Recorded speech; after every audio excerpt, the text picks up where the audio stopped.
They're children accused of crimes, and 1,000 of them here in Maryland are sent to the adult criminal justice system. But a group of young people who are among those children are now working to change what they say is a real flawed approach. These 6 young people who've all served time in adult jails are now youth leaders advocating to keep young offenders in the juvenile system. They're sharing their own difficult, often painful experiences in the hopes of changing minds and ultimately laws. 19-year-old Natasha Robinson and 22-year-old Kevin Reverly have many things in common.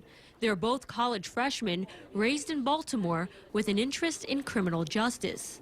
And they've both seen the inside of adult jail cells. I was real scared, and I just used to stay on my bunk and stuff and not talk to anyone.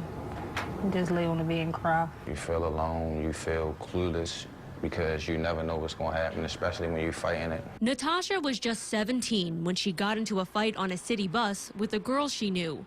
It was the first time she'd ever gotten in trouble, much less arrested. She was charged with first-degree assault.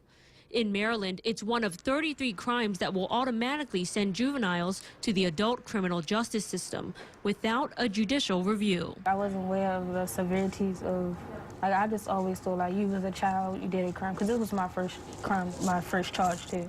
So I always thought, like, you was a child, you did something, and your parents came and got you. I never thought, like, it was what I went through. In these cases, teens who aren't able to post bail await their trials in adult jails. Young people in adult jails are 36 times more likely to commit suicide. They're also far more likely to be victims of sexual assault behind bars. There are actually only 4 jurisdictions that house those kids separately from adults.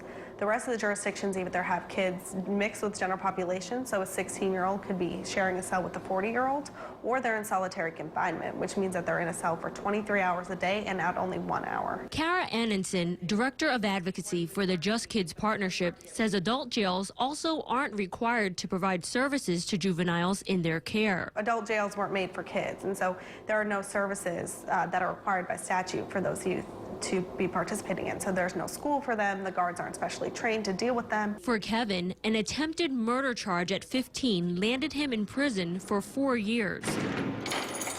He spent his high school years alongside prisoners 2 and 3 times his age. What child is going to go in there, like, you know, not in the right frame of mind, and then come out better in an environment like that? That's why, once released, Kevin and Natasha made the choice to become leaders with the Just Kids Partnership. They now share their experiences, educating others on the issue through community events, meetings with lawmakers in Annapolis, and screenings of Just Kids' self-produced documentary, The Truth About Our Youth. My cell buddy, man, he was 40, and I was 16. Natasha has even testified before the General Assembly to advocate for laws protecting youth offenders. I think doing this, it makes people aware of the problem, because a lot of people is not aware that this is happening. And like even in school, I inform people on what's going on and Just Kids and stuff like that. They've had successes over the years, lobbying the state last year to abandon plans to build a jail in Baltimore for juveniles charged as adults. This year, they were involved in the passage of 2 bills, including one that requires the state to count the number of minors held statewide in adult jails. Their ultimate goal is to ensure that all juveniles charged with crimes start in the juvenile system. It's a fight they're going to continue in the next legislative session. The juvenile system focuses on rehabilitation. They have the proper resources to rehabilitate a child. The adult criminal justice system, adult jails don't have that. They focus on punishment and punishment only. Natasha is in a fight of her own to get her record cleared.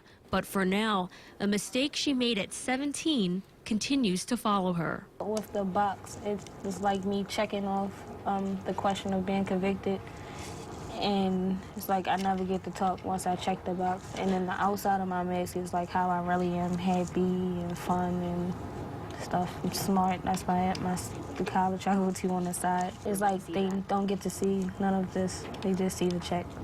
You can see Natasha's mask from the piece and the other artwork of the other youth advocates later this week. The Just Kids Partnership is having its annual fundraiser on Wednesday.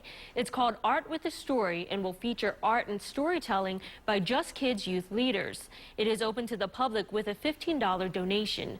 We have all the details on our website. That's abc2news.com/infocus. Just look for this story.